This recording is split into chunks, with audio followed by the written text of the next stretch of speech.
Hello everyone, welcome to unique edu centre.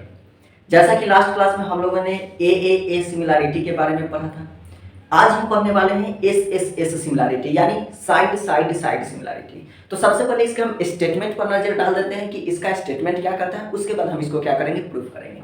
अगर हम इसके स्टेटमेंट के बारे में बात करें तो ये कहता है कि if the corresponding side of two triangle, अगर मान लो कि दो ट्रायंगल बना देते हैं, ठीक है, पहले यहाँ ट्रायंगल ड्रॉ कर देते हैं। यहाँ एक ट्रायंगल हो गया और यहाँ क्या हो गया, एक ट्रायंगल हो गया, ठीक है।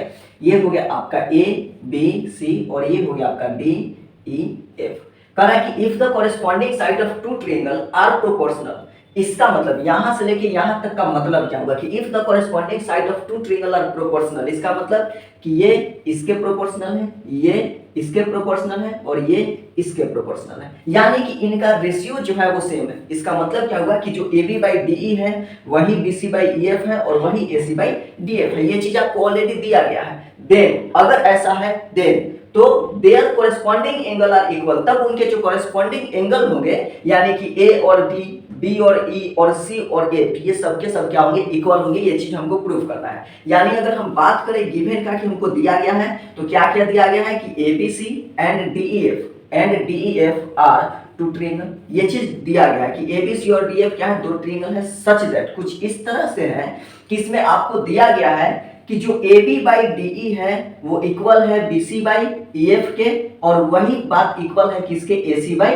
DF के। ये चीज आपको ऑलरेडी दिया गया है। हमको प्रूफ क्या करना है, तो हमको प्रूफ करना है टू प्रूफ में हमको क्या करना है, टू प्रूफ में कि एंगल A जो है वो बराबर है एंगल D के, एंगल B जो है वो बराबर है एंगल E के एंड एंगल C जो है वो बराबर है एंगल F के, या फिर कहें तो ट्रायंगल जो ABC है, ठीक है, वो सिमिलर है ट्रायंगल DEF के। हमको क्या करना है, ये चीज प्रूफ करना है कि ये एंगल भी इक्वल है और साथ ही ये जो दोनों ट्रायंगल आपको दिख रहा है ABC और DEF, ये दोनों एक दूसरे के क्या है, सिमिलर है। ये चीज हमको क्या करना है, प्रूफ करना है। तो इसको प्रूफ करने के लिए हमको कुछ कंस्ट्रक्शन करना पड़ेगा और उसके बाद हम क्या करेंगे, प्रूफ करेंगे। तो इतना चीज पहले तो ये क्या हो गया, गिवन, और ये हो गया टू प्रूफ। पहले इसको आप पॉज करके इसको नोट कर लीजिए, फिर हम क्या करते हैं, इन सारी चीजों को मिटा के फिर से कंस्ट्रक्शन और प्रूफ से आगे चलते हैं। तो इसको पहले नोट डाउन कर लीजिए।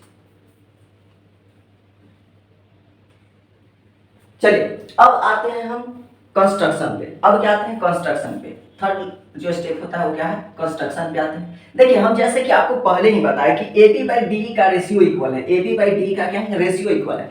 AB और DE इक्वल है ऐसा मैंने नहीं कहा कि ये दोनों इक्वल है, ठीक है, इनका रेशियो इक्वल है। यानी कि अगर मान लो कि जैसे कहने का मतलब ये 5 है और ये 7 है, तो और ये मान लो कि क्या है, अगर ये जैसे यानी रेशियो क्या होगा 5/10 का, तो ऐसा ही कुछ होगा जैसे मान लो 10/14 कर दे, तो इनका भी जब आप रेशियो निकालेगा तो 5/7 ही आएगा। तो रेशियो सबका सेम है, इक्वल है सबके सब, ऐसा हमने नहीं कहा था, ठीक है। तो कहने का मतलब कि मान लो कि ये अगर 5 है और ये 7 है, तो कहीं ना कहीं तो ऐसा होगा कि ये भी 5 होगा। जब इसको ऊपर से अगर ऐसा मापेंगे, किसी मेजर करेंगे, तो कहीं तो ऐसा पॉइंट होगा जहां पर ये भी 5 होगा। तो जहां पर ये 5 होगा वहां पर क्या करते हैं, एक लाइन ड्रॉ कर देते हैं। मान लेते हैं कि ये एक पॉइंट ले लिए यहाँ P और Q, ठीक है। और इस तरह से है कि ये जो DP है, DP का लेंथ जो है वो AB के बराबर है। तो यहाँ क्या करेंगे कि cut DP equal to AB, ठीक है, cut DP equal to AB and उसके बाद उधर क्या है DQ, और cut and DQ equal to AC। इसके बराबर हम क्या कर लिए, हम आपको दो लाइन कट कर लिए एंड ऑल्सो लिख देंगे, ऑल्सो ज्वाइन PQ, और साथ ही PQ को क्या कर दिए, ज्वाइन कर दिए। अब आते हैं हम क्या करते हैं, प्रूफ वाले काम पे, ठीक है। अब क्या करते हैं, प्रूफ करते हैं। तो प्रूफ में हम क्या करेंगे, सबसे पहले हमको दिख क्या रहा है, ठीक है। जैसे कि अगर देखा जाए गिवन का बात करें, ठीक है, कि AB बाई, ठीक है, AB बाई क्या है DE equal to AB by DE equal to AC by DF दिया गया है, AC बाई DF, ये क्या है, गिवन है। जहां हम आपको गिवन लिखवाए हैं, हम आपको बोले थे कि पॉज करके लिख लीजिए। जहां आप लिखोगे तो गिवन वाले स्टेप में देखिए ये बात लिखवाया गया, तो यहां से ये चीज क्या है, दिया है। लेकिन बाय कंस्ट्रक्शन AB, देखो अभी हम क्या किए कि AB बराबर DP, तो हम चाहे तो AB के जगह पर क्या लिख सकते हैं, DP, और डिवाइडेड बाई क्या हो गया DE, और इधर AC के जगह पर क्या लिख सकते हैं, DQ, तो यहाँ लिख देंगे क्या, DQ और डिवाइडेड बाई DF। यानी सिंपल है कि ये देखो ध्यान से देखोगे तो DP बाई DE, ठीक है, DP, ये DP बाई DE और DQ बाई DF, और ये चीज ध्यान से देखो तो ये क्या है, कन्वर्स ऑफ थेल्स थ्योरम। इसलिए जो क्या हो जाएगा, PQ जो होगा वो पैरेलल हो जाएगा किसके, EF से। क्यों होगा, क्योंकि यहाँ लिख देंगे बाई कंस्ट्रक्शन, यहाँ लिख देंगे ये क्यों हुआ था बाई कंस्ट्रक्शन, और यहाँ लिख देंगे by converse of Thales theorem. यहाँ क्या लिख देंगे, by converse of Thales theorem. ठीक है, कन्वर्स ऑफ थेल्स थ्योरम से क्या हो गया कि ये जो पॉइंट है, ये वाला जो लाइन है, ठीक है, क्या हो गया, इसके पैरेलल हो गया। क्लियर है? ठीक है, अब क्या करेंगे इसके आगे, ठीक है, तो अब क्या करेंगे कि यहां जो दोनों है, ठीक है, PQ क्या है, पैरेलल हो गया EF के, तो जैसे ही PQ पैरेलल EF होगा, क्या हो जाएगा, ये वाला जो एंगल है इसके इक्वल हो जाएगा, और ये वाला जो एंगल है वो क्या हो जाएगा, इसके इक्वल हो जाएगा। दोनों एंगल क्या हो जाएगा, इक्वल हो जाएगा। दोनों एंगल क्या हो जाएगा, इक्वल हो जाएगा। तो यहाँ से लिख देंगे कि इसलिए एंगल जो P होगा वो बराबर हो जाएगा एंगल E के, और एंगल जो Q होगा वो बराबर हो जाएगा एंगल F के। ये दोनों हो गया by corresponding angle, by corresponding angle. ठीक, तो ये दोनों आपका एंगल इक्वल है। यहां तक ध्यान से देखिएगा कि कंस्ट्रक्शन में क्या किए थे कि AB बराबर DP कर लिए थे और AC बराबर DQ कर लिए थे। ये हमारा कंस्ट्रक्शन था। उसके बाद प्रूफ में तो ये चीज ऑलरेडी दिया गया था। ये चीज क्या था, ऑलरेडी दिया गया था। AB को बराबर हम DP लिख दिए और DQ के बराबर हम DF लिख दिए। अब यहां से इस पॉइंट से हमको क्या मिला कि जब एक ट्रायंगल में अगर मान लो कि ये A B C और ये D और E है, याद करो कन्वर्स ऑफ थेल्स थ्योरम कि जब डिवाइडेड इतना बटा इतना और इतना बटा इतना हो जाए तो इसको हम क्या बोलते थे कि ये दोनों लाइन है, ये एक दूसरा के क्या है, पैरेलल होगा। ये ऑलरेडी आपको कन्वर्स ऑफ थेल्स थ्योरम में बताया जा चुका है। तो वहां से क्या हो जाएगा कि इससे क्या हो गया कि ये PQ पैरेलल EF आ गया, और जैसे ही दो लाइन पैरेलल होगा, ये कॉरेस्पॉन्डिंग एंगल क्या होते हैं, इक्वल होते हैं। आप 9th क्लास में पढ़े होंगे, ठीक है, 9th क्लास में ऐसे नहीं पढ़े कि ये जो दोनों एंगल होते हैं क्या होते हैं, इक्वल होते हैं कॉरेस्पॉन्डिंग एंगल से। तो उसी हिसाब से ये दोनों क्या हो गया, इक्वल हो गया। अब इसका यूज देखो कैसे हम करेंगे, पहले इसको जल्दी से नोट डाउन करो, हम इसको इरेज करते हैं। देखो अब हम चलते हैं from triangle DPQ and triangle DEF।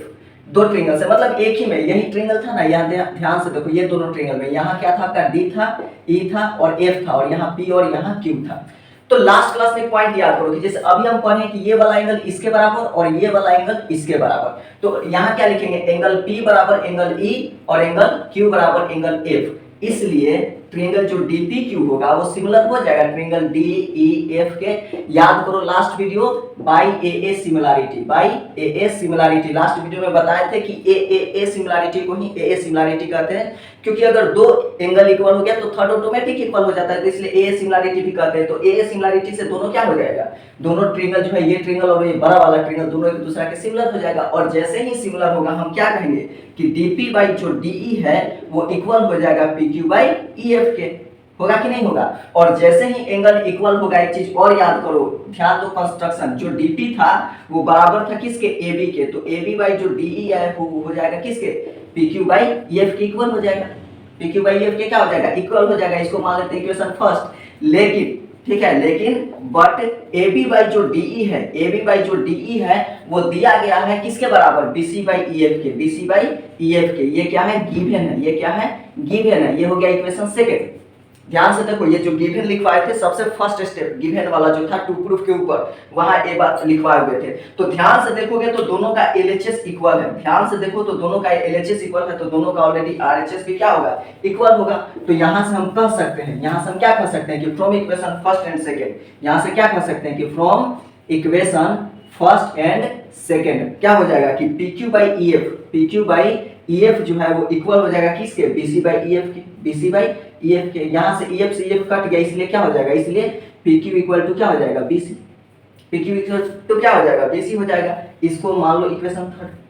ठीक है, अब ध्यान से एक पॉइंट देखना। अब ध्यान से पहले इस टोटल चीज को मिटाएंगे, एक एक पॉइंट याद रखना। बोर्ड छोटा इरेज कर रहे हैं लेकिन एक एक पॉइंट याद रखना, इक्वेशन का नाम दे दे रहे हैं इसीलिए आपको याद रहे। तो फिर से हम इरेज करें टोटल को और फिर से दोनों ट्रायंगल ड्रॉ करेंगे और आगे हम आपको क्या करते हैं समझाते हैं। चलिए तब आगे हम आपको समझाते हैं। देखिए अब क्या करेंगे ना, from triangle ABC and triangle DPQ। ठीक है, ये बड़ा वाला ट्रायंगल और ये छोटा वाला ट्रायंगल से चलते हैं। ध्यान से देखिएगा, कंस्ट्रक्शन से AB बराबर जो DP था बाय कंस्ट्रक्शन कह सकते हैं ना कि बाय कंस्ट्रक्शन दोनों क्या था, इक्वल था, यानी ये वाला जो साइड था क्या था, इसके इक्वल था। उसी तरह जो AC था वो बराबर था किसके, DQ के। ये भी क्या था, बाय कंस्ट्रक्शन था, ये भी क्या था, बाय कंस्ट्रक्शन था, यानी कि ये वाला जो साइड था इस साइड के क्या था, इक्वल था। और अभी अभी आया है कि BC बराबर EF बाय इक्वेशन थर्ड। अभी जो लास्ट स्टेप में जस्ट इसको लिखे हैं, तो इसलिए यहां से कहेंगे, इसलिए जो ट्रायंगल ABC है वो कॉन्ग्रुएंट हो जाएगा ट्रायंगल किसके, DPQ के। और जैसे ही कॉन्ग्रुएंट होगा, इसलिए एंगल A बराबर क्या हो जाएगा, एंगल D बाय CPCT होगा कि नहीं होगा। और अल्सो ठीक है, अल्सो एंगल A बराबर D और एंगल B जो है वो बराबर हो जाएगा एंगल P के। लेकिन ध्यान दो, बट एंगल जो P था वो बराबर था किसके, E के। ध्यान दो कि ये वाला जो एंगल था इसके इक्वल था, क्यों, कॉरेस्पॉन्डिंग एंगल याद है। और ये जो एंगल Q है, ठीक है, वो इक्वल था एंगल F के। ये दोनों करवाए थे इस थोड़ा देर पहले। तो यहाँ से बट एंगल P जो था वो एंगल E के बराबर है, तो यहाँ से लिख सकते हैं, इसलिए एंगल B बराबर एंगल E। और ऐसा क्यों होता है, ये 9th क्लास में जब इंट्रोडक्शन ऑफ यूक्लिड ज्योमेट्री पढ़ोगे तो वहां आता है एक्सियोम और पोस्टुलेट, वहां ये चीज आपको पढ़ने के लिए मिलता है, ठीक है। उसके बाद आपका क्या है, B बराबर P हो गया। उसी तरह क्या हो जाएगा कि एंगल C बराबर एंगल क्या हो जाएगा, Q, बट क्या हो जाएगा, Q जो है वो बराबर है किसके, एंगल F के, इसलिए एंगल C बराबर क्या हो जाएगा, एंगल F। तो अब हमको क्या मिल गया, हमको क्या मिल गया है, A बराबर D मिल गया है, B बराबर E मिल गया है और C बराबर F मिल गया है। इसलिए ट्रायंगल ABC जो होगा वो सिमिलर हो जाएगा ट्रायंगल DEF के बाय AAA। तो कोई दिक्कत, तो यहां तक क्या था, पूरा हमको प्रूफ करना था। ये पूरा प्रूफ हो चुका है। अगर किसी को इस पॉइंट में दिक्कत हो रहा होगा, ये वाला पॉइंट में, मान लो सपोज दैट होना नहीं चाहिए, लेकिन अगर दिक्कत हो रहा होगा तो बहुत जल्द इंट्रोडक्शन ऑफ यूक्लिड ज्योमेट्री का वीडियो अपलोड होने वाला है, तो आप उसको एक बार जाके देख लीजिएगा। तो ये आपका पूरा क्या है, एस सिमिलरिटी। इसको ध्यान से पहले एक बार क्या कीजिएगा कि नोट डाउन कर लीजिएगा कॉपी पर, फिर वीडियो देखिएगा और एक एक लाइन समझते चलेगा, तो आपको समझने में एकदम बिल्कुल आसानी से आप क्या कीजिएगा, इसको समझ जाइएगा। फिर भी कोई डाउट रहता है तो डिस्क्रिप्शन में व्हाट्सएप नंबर दिया गया है, या फिर आप कमेंट बॉक्स में क्या कर सकते हैं, कमेंट करके कोई भी डाउट हो पूछ सकते हैं। तो आज के लिए बस इतना ही रहेगा, फिर से मिलेंगे नेक्स्ट वीडियो में। ध्यान से देख लो एक चीज और, कि देखो वीडियो बनाते समय कितना पसीना पसीना हो जाता है, ये इसलिए बता रहे हैं क्योंकि आप लोग लाइक और शेयर नहीं करते हैं, ठीक है। तो कोई इतना कष्ट करके बना रहा है, तो आप लोग थोड़ा सा इतना तो मेहरबानी कर सकते हैं कि वीडियो को अपने दोस्तों के साथ शेयर कर सकते हैं। जो किसी को भी डाउट है तो उसके साथ उसको क्या करो, शेयर करो और लाइक करो अधिक से अधिक, ठीक है। तो फिर से मिलते हैं नेक्स्ट वीडियो में।